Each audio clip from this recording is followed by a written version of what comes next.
Hey, y'all, welcome back to the Late Night Vision Show. This is episode number 388. My name is Jason Robertson, owner of Outdoor Legacy, and one of your co hosts here on the podcast.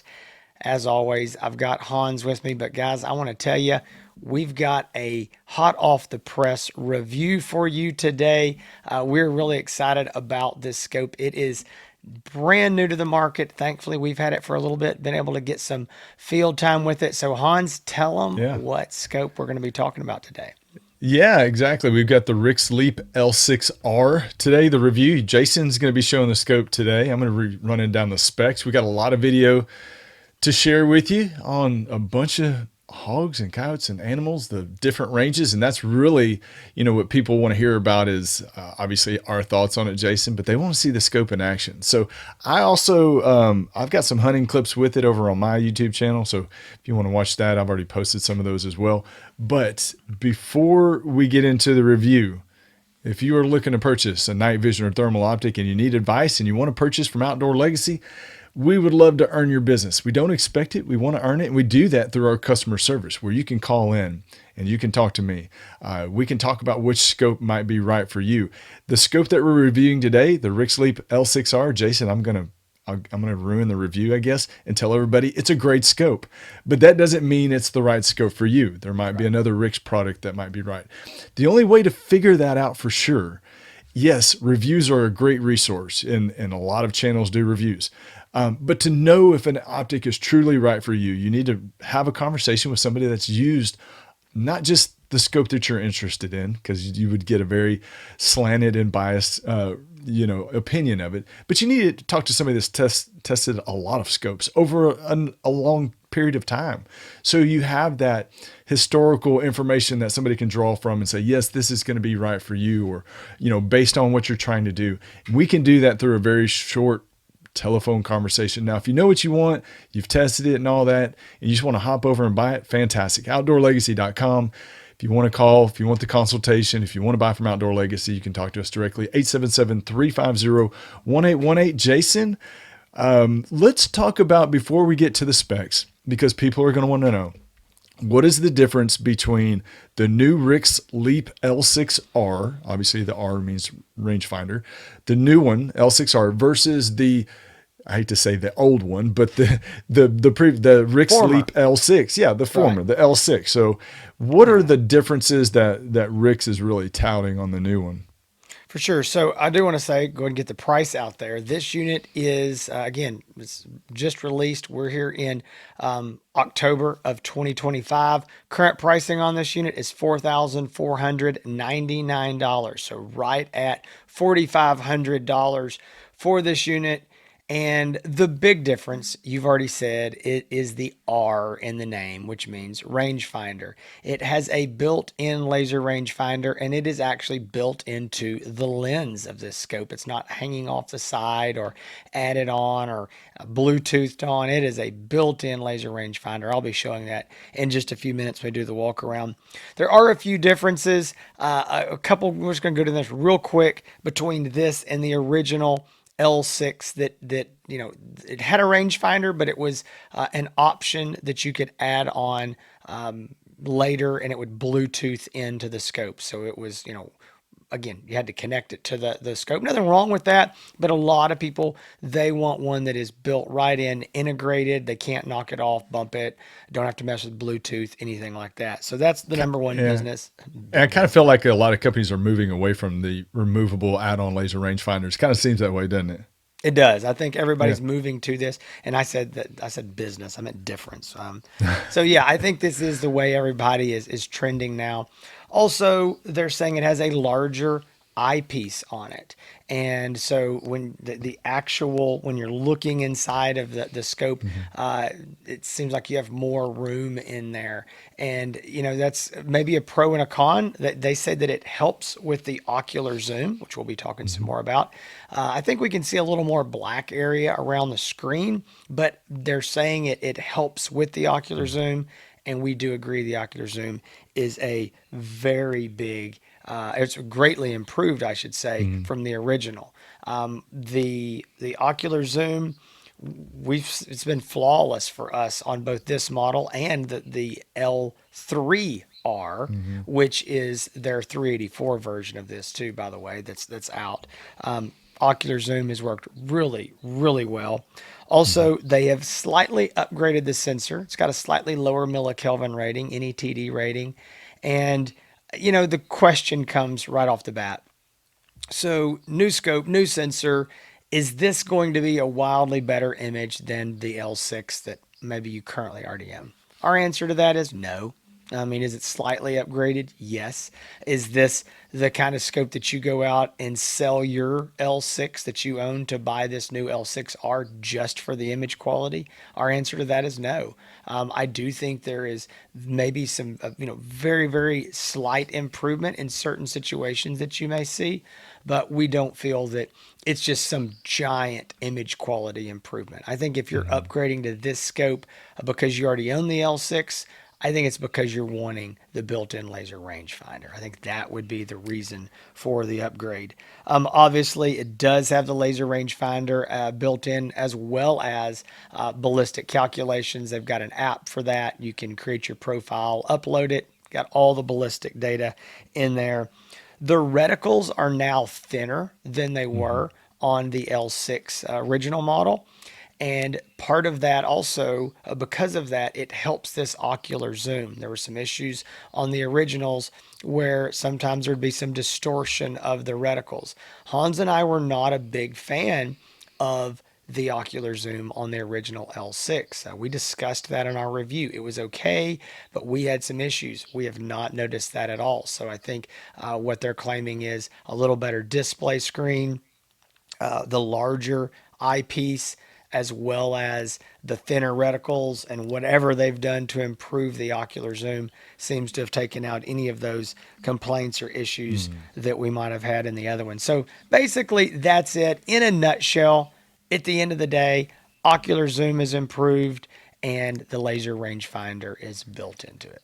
Man, I think you just nailed the review right there. If All anybody right, we're done. watches past this point, it's only because they truly like us. And I don't That's even right. know, There I'm you not even go. convinced of that. So we're going to get into the nitty gritty here. We're going to talk about the specs. Jason is going to show the scope, which is always the highlight of my video editing experience when I get to look at this video for the next hour after I edit it. But that is we're going to wrap it up with who it's good for. Probably the most important part of the whole review, Jason, is who is it good for, and if Right. this optic is going to be right for you. Again, sometimes a consultation helps that narrow that down, but I'll give you a general overview. Okay, specs. I think Jason already mentioned the price, and I'll say it again.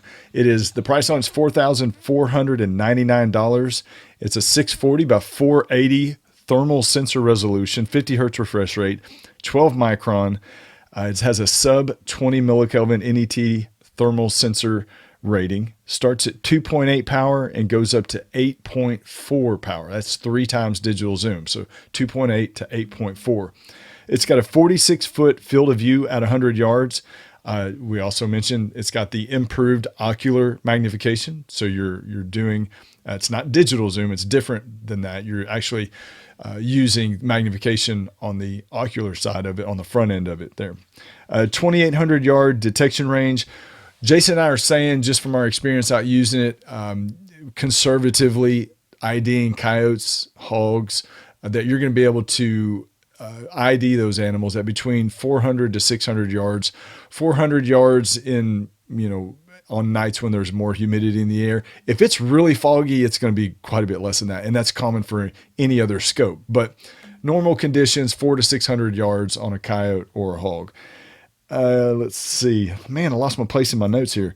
It's got a laser rangefinder with a 1,300 yard effective range. That's a long ways out there. Ballistics calculator runs on one single removable button top now, 18650 battery, and it gets about 4 to 4.5 hours of runtime.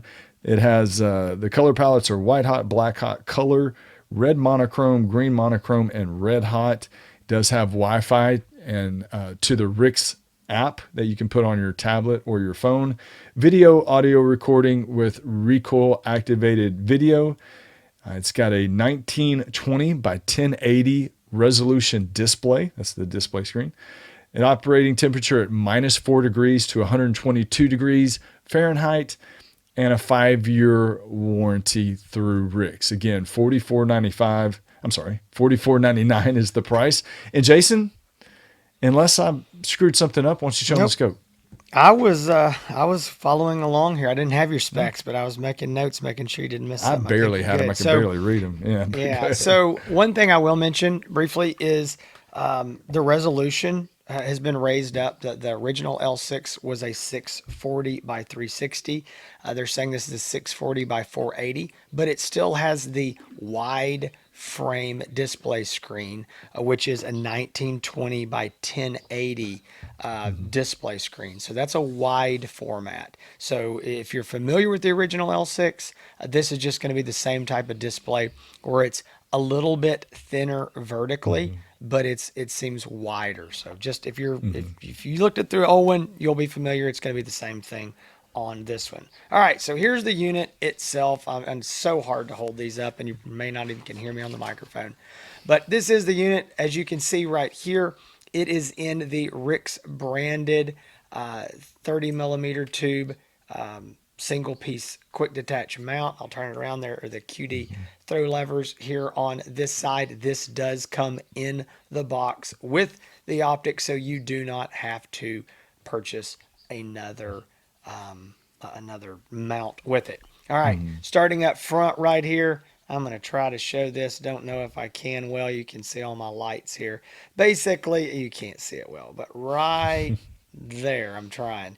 That is the laser rangefinder. So it is right up here on top, covered up under your lens cap. Again, in the lens. It is not hanging off the side or anything like that. Moving right back here, this is something that's kind of nice. I don't think it's like required or necessary, but it's a cool add-on. Doesn't cost any more. They're including it with it, and that's this throw lever here on your focus adjustment. So it does allow you just to reach up there if you got gloves or something on and just barely push or pull, getting a really tight focus on the lens. Moving along right over here on the back, I know this is hard to see. Right here, this is going to be your battery cover. So right in here, this is your button top. So the Leaps take button tops. Most of the other RIX stuff takes flat tops. So a little confusing there, but you do get two button top RIX batteries as well as a charger for those. And then coming on back, we've got your eyepiece here. This is your diopter focus. It focuses the screen to your eye. Turning it around right here, you can see this. I'm going to try to show it like this. You flip this down and it locks out. That is your, there's no good way to show this. This is your zoom on your ocular zoom. Okay. Now, I want to talk about ocular zoom here in just a minute. I'm not going to do it while I'm holding this up awkwardly because a lot of people don't know what ocular zoom is. But that is, and you can fold that lever right back down flat so that it is out of the way. Moving on back, you've got your other turret here where your controls.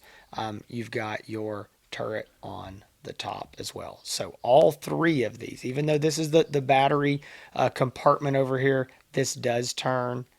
This turns, this turns. So you got buttons, you got controls.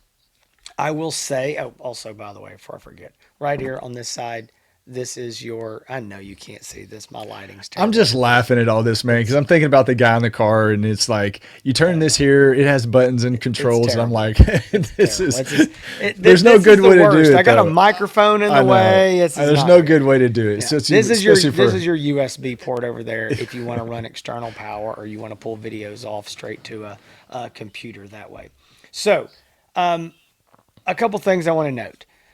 I think that the controls on this are very easy, although it seems complicated. You know, you've got, because you go, well, I got three different turrets that I can turn. I got a button over here. I got a power button on the top.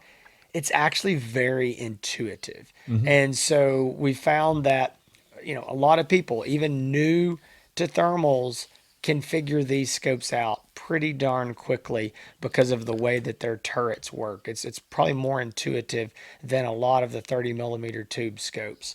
So with that, I'm going to explain this ocular zoom.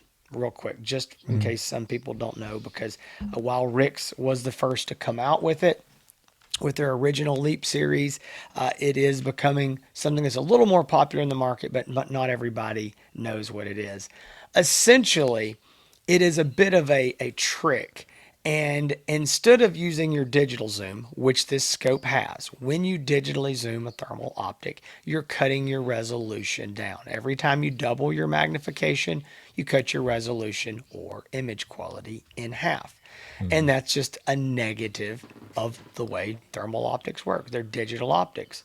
What the ocular zoom does is it kind of cheats the system, and it allows you to zoom in on the display. So all the zooming is being done here, okay? Your sensor is up here, okay? But your zooming is done here on the display. So you're basically, when you twist that, you're just magnifying and bringing the display screen closer to your eye, which gives the illusion of bringing the animal closer to you, like zooming in.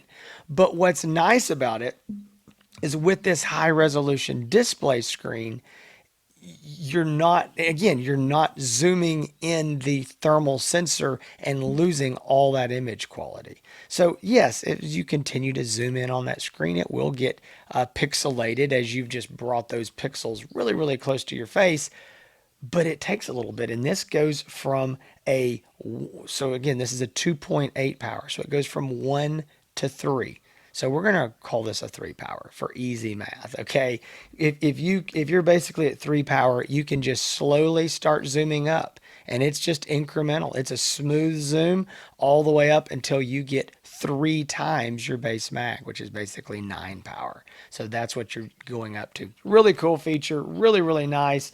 Again, kind of cheating the system a little bit, but it is a feature that we can get behind and we think has real use and helps people so that you're not losing that image quality using your digital zoom all the time. Absolutely. And that's one of the, when we saw the fact that the ocular does work better. You know, we talked about the reticles being thinner. That was one thing I noticed right out of the box is because I had an issue and I thought it might have been only me. And after discussing it with you, is when you use the ocular zoom and you really went to the max on ocular zoom, you almost got this double reticle effect On the old model. on the old models. Yeah. And now you don't have that. I didn't have that, didn't experience it at all with the L6R, which is great. And I just thought it was, well, maybe my eyes or maybe I've got bad eyes or something. But just talking with you and other people, it was happening to everybody. But that seems to be corrected and solved.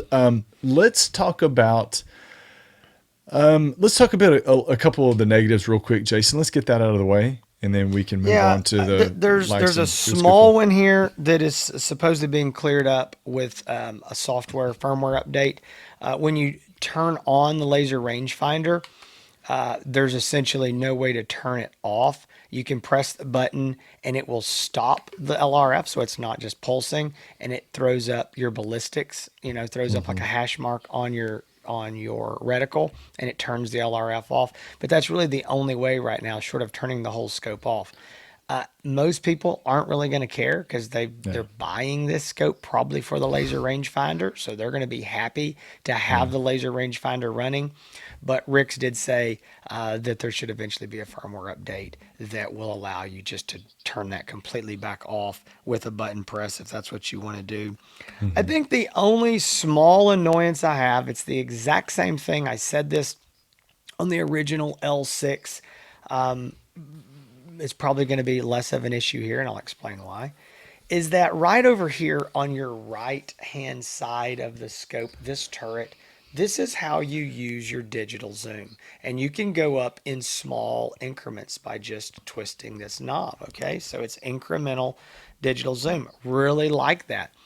But being on the right hand side, that is your trigger hand for a right-handed shooter.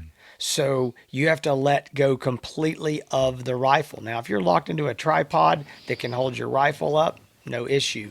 But if you're leaning up against something or a tripod where you're in a yoke and you're having to hold it, it's kind of awkward to lean up and let go with this right hand. As a right-handed shooter, your free hand is your left hand, and that's where you run all the other controls. So just seems like an odd place to me because that is an important feature. But now that this ocular zoom works so well, I think people will use the digital zoom a whole lot less. Yeah. They probably won't find the need for it. And the ocular zoom is intended where you can run that with either hand, but you can run it with your left hand, which would be your offhand as a right-handed shooter. So a very minor annoyance. Again, knowing the way that they've got this thing and the different turrets work, it's probably the logical place for it. Again, minor detail, and now that the ocular zoom's so good, I don't think you'll be using. I never used it in all of my usage. I use this scope a lot. I got a lot of hog footage with this thing, this and the L3R. Been using them both. I have not touched the digital zoom other than to just see how it worked and play with it. But no, I've used 100% ocular zoom. So Hans, there's a whole lot to like about this scope. Yeah. Yeah. I mean, I would say we can't get past the fact of probably the biggest and what people like the most is the price and the value. Yeah. I mean, you can't really get around that. That's got to be the number one. It's a $4,500. And Jason and I were looking at this before the show, looking at and we're talking about with premium brands, premium manufacturers that we deal with. This is the least expensive, 3-power thermal scope with a built-in laser rangefinder. That's a 640 resolution. So it's, I think it's the least expensive in any form factor by $500. But if you're talking about specifically tube style scopes, what was like $1,000 less expensive than the closest 3-power 640 tube style scope with a built-in laser rangefinder. So at $4,500, although it's still a lot of money, it's surprising because we've talked about tariffs and price increases for so long. But the price of this stuff is kind of proving it's still kind of creeping down, I guess, generally, because you're getting a 640 scope with higher base magnification, 3-power, with a built-in laser rangefinder for under $4,500. That's probably got to be the biggest followed behind the fact that it has great picture image and improved ocular magnification from the previous model. Those, I would say, it would have to be the highlights of the scope. I want to hit on something real quick because there's probably going to be some people that go, wait a minute. You just called this scope a 3-power. And that's, we call it a 3-power. Technically, as the specs we've already gone over, it's a 2.8 power. That may be a bit of an annoyance. It's inside baseball for us. Most manufacturers, and this is a positive, we asked for this way back in 2017, 18, 19 of please round up or down wherever you need to properly round to get to 2.5, 3, 3.5, 4. It didn't used to be that way. And we're all about being truthful, but the difference in a 2.8 and a 3, you can't tell the difference. Okay. Now a 2.5 and a 3, yeah, there's a little bit of a difference there. A 3 and a 3.5, but RIX is just being extremely honest here. They're calling this a 2.8. They call their L3R a 3.2. We would round down and call that a 3. So you're so close. You see what I'm saying here? So that's a lot of times too why some people will say, well, my buddy's got a 3-power scope and I've got a 3-power scope, and they're really close, but his looks like it's a little more magnification or that's why there's a lot of rounding going on there. And we're perfectly fine with that.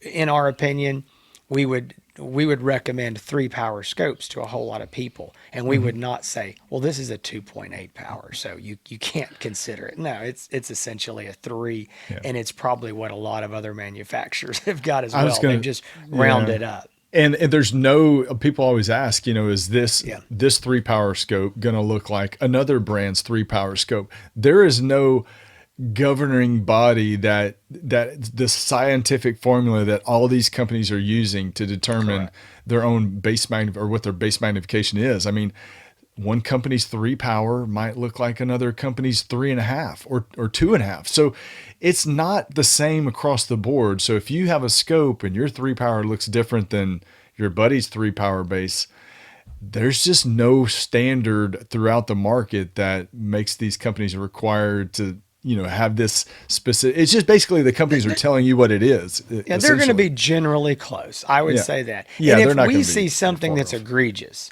if somebody's calling something a 3 power and we're looking through it going, that's way closer to a 2, we would call that out. We've done that on scopes Mm-hmm. on this. I can think of a manufacturer who we felt like was absolutely raising everything up by a full power. And we called that out in those reviews because we just said, hey, compared to the rest of the industry, but this is not. This is really close to a 3, so we're calling it a 3. I just wanted to mention Mm-hmm. that. But moving on, Hans, I think that you said it, and you know, most optics. There's some optics that from some of the manufacturers that the premium brands that we represent and sell that we don't sell their optic. We look at it and we go, hey, it's nice, but it's overpriced. It's not a good value for the dollar. Guess what? Something happens. They drop a price on it $1,000 after a year, and we start selling it. And I go, okay, now it's reached a point that it's a good value for the dollar. That Mm-hmm. happens at times. But so we're all about value for the dollar. What are you getting? And there's just a lot to love about this scope. Again, 30 millimeter tube. You can put this on an AR. You can put this on a bolt gun. You can put this on a lever axe. You can put this on whatever you want. That's the beauty of 30 millimeter tube scopes, is that they are the most versatile. So we've got that. We've got the laser rangefinder built into the lens. We've got the 640, very good image quality. We've got the ocular zoom. You've got the RIX QD mount that comes with it, the 18650 batteries. There's just, this is a package here that I think for the money is really, really, really good. Does that mean that you can't spend more somewhere else and get more? That's absolutely, but you're going to spend more to do it. Mm-hmm. So I think what RIX is offering here is they hit a price point with a feature set, with an image quality that is just, it really stands out. So Hans, I just wanted to say that, like, that's kind of my Mm-hmm. likes overall of this. But generally speaking, and I think our listeners and viewers who watch a lot of this show are familiar with thermal, are kind of going to know what we're fixing to say here. But a lot of people are newer to thermal and don't know. Who would you say, being a 3 power basically Mm-hmm. scope, who would you say this scope's really good for? I think I can sum this up by telling you who it's not good for. And what I Oh, would say, well, that's yeah, okay. if you're That's a hunting in the new one. woods, I'll yeah, take it. yeah, if you're hunting in the woods at close range, this is not the scope for you. I'd look at the RIX Storm. If you want something Hmm. that's small and compact that you can take off and scan with, as well as use as a rifle scope, I wouldn't consider this scope all as great as it is. I would look at the RIX Storm. If you are like most hunters that are typically shooting between, on average, between 100 yards and 200 yards. If you're hunting in medium sized fields to larger fields, if you're a predator hunter, if you're a hog hunter that typically likes a little bit more base magnification, then I think this is the right scope for you. We are definitely recommending this to a lot of predator hunters. I prefer a 3 power scope. We've talked about that many times. But if you're hunting in very tight situations in the woods, very, very small fields, a lot of wooded area, or if you're wanting something that you can scan with, I would look at something else like the Storm. But again, this is because of the base magnification, because you can really put it on any platform. This is going to be good for a big chunk of the market out there, the night hunting market that's wanting a good optic, that you can go out and hog hunt with and coyote hunt with. Now, what you're going to want, though, and we've talked about this before and we've done a whole show on it, you're going to also want a monocular. So consider that in your purchase as well. If you don't have any thermal at all and you're looking at this scope, at some point you may not need or you may not get a monocular right away, but at some point you're going to want a monocular to go along to complement it. And that's not just with this scope. I'm talking about with any thermal scope. Yeah. So keep that in consideration. We've done a whole show on budgeting and if you had X amount of dollars, what you should get, monocular or scope and all that. But just keep that in mind. But I think again, the kind of checks the boxes for a lot of people out there. I think it's just only a small amount of people that another option would work better. Yeah, I do agree. I think that being that three power with the ocular zoom again is allowing you to, like I said, kind of cheat the system, zoom up without losing a lot of image quality there. You said something, and I know you don't disagree with this, but I'm going to even take it a step further. You said generally if your shots are going to be 100, plus yards. I would even back that down and say 50, 60 yards. If almost Mm-hmm. all your shots are over Mm. 50, 60, 75 yards, anywhere in there, Yeah. I would definitely look towards a three power. I am a close range guy. I love a two power optic, but again, most of my shots are going to be under 100 and under 50, to be honest. Once you start getting to that 50, 60, 70 yards, Mm. even me who loves the low base mag, I'm wanting a little bit more. I feel Mm-hmm. myself having to zoom up my two power. So if you get out there anywhere above 50, 60 yards, and that's where your average shot is, I don't think there's anything wrong with going on to a three Mm-mm. power scope because it is absolutely going to do you better when you get into that 80, 100 plus Mm-hmm. yards. You will be Absolutely. happy to have a three power there versus a two or even a two and a half. So, Mm-hmm. guys, you know, this is just a really good optic. I know we keep saying value for the dollar, and we say that about a lot of optics. That's when we get Mm-hmm. excited about scopes, Mm-hmm. is when we think that you, the consumer, is getting a lot for their money. And that's what makes a scope easy for us to sell to somebody with confidence, knowing that they're going to get it. They're going to be pleasantly surprised with it. And when we look around at what other scopes they can get, and it doesn't mean this is the only scope in the $4,500 range. Again, it may not be for you. There may be other optics that do other things that you need more, maybe more than the laser rangefinder. If you take the laser rangefinder out of this scope, I don't think it's a value at 4,500. I Mm-hmm. think it's the whole package of what you're getting. But like Han said, he said this a couple times. If you don't know or you're not sure, you don't need to just talk to somebody who's got this scope. That's the problem. Thermal optics are tools, and they're very specific tools for a specific job of whatever it is that you're doing. And you may say, well, I hog hunt and I coyote hunt and I go out west and I go to Texas and I go hunt in the woods. Well, then we need to talk about that because you're going to have to find a scope that does best for what you're doing most of the time. And we're happy to talk to you about that, help you figure out exactly what it is. And there's nothing wrong. We're not saying don't talk to somebody who owns or has used the L6R. That's great, but they're probably just going to tell you about how great it is, or if I guess if they've had problems, how bad they don't like that scope or whatever it is. But you need to talk to somebody that's used all the different options so they can help you figure out if this is the right scope for your needs. We Mm-hmm. would love to have your business. We would be happy to do that. If you would like to purchase from Outdoor Legacy, we're happy to spend the time with you on the phone to figure out if this is the right optic or if there's something else in the RIX lineup or another brand that is better for you. You can always call us at 877 350 1818. Guys, you're here at the Late Night Vision Show. This may be your first time here. It may be your 388th time here. Thank you. Thank you for being here. If we just randomly showed up in the YouTube algorithms or whether somebody told you to come here, we're glad that you're here. If you want to see more, you can go again right there on YouTube or any of the podcast apps and just look at the Late Night Vision Show, and you'll see all other 380 something episodes there, all kinds of reviews, all kinds of topics and different things that we do. But a lot of people want to see sometimes a little shorter review. They will still want to see the footage. They want to see something different. That's over at Hans's channel, Hansetx on YouTube. He's also on Facebook and Instagram. You can find him there. Outdoor Legacy and the Late Night Vision Show, Facebook, Instagram, YouTube. You can find us in all those places. And we're just really thankful that you came here today to check this out.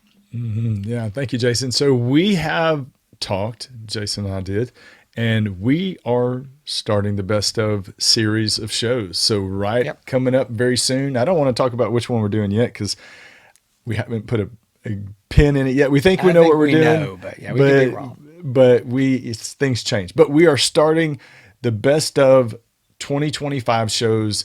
I would say next week. So y'all need Yep. to tune in. Most popular shows that we do all year, and we'll be putting those up just about every week. But we're gonna have to mix in some reviews in between there as well. So, Yep. but from here on out, it's stacked. We got a lot of stuff coming, a lot of new scopes. All these companies are dropping new stuff. It seems like right now, and it'll be like that till the end of the year. We look forward to doing it and look forward to bringing you all the new stuff right here in the Late Night Vision Show. We will see y'all soon.